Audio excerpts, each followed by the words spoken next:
classes, student participation is not a grade in our grade book. However, it's really, really important, and we want to encourage the students to participate in our discussions, whether it's small group or in our scientist circle, as much as possible. So students routinely do self-assessments on their participation. We utilize Google Classroom, Google Forms within our Google Classrooms for students to reflect on their participation. We lean heavily on the self-assessment resources in OpenSciEd for the questioning.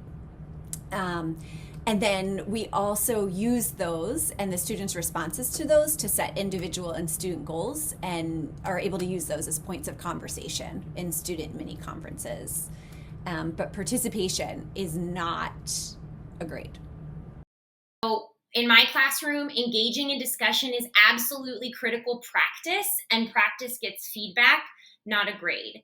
So I think a lot about how discussion and participation can look different for different kids. So I think about offering options to them, but I'm not evaluating any of them. Participation in the classroom, we do not grade.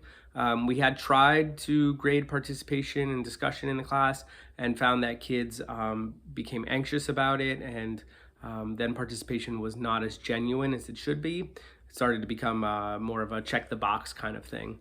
But we have been looking toward how we can give kids feedback about that discussion.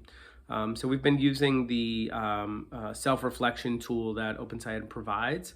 And we're currently working on a way to turn that into a scoreboard, not something that has a grade, but something more that kids can look at to see their progress over time. So we think it would be really valuable for kids to see that they've grown in perhaps participating more in whole group setting, or perhaps in a smaller group, but without the stress of that being in the grade book.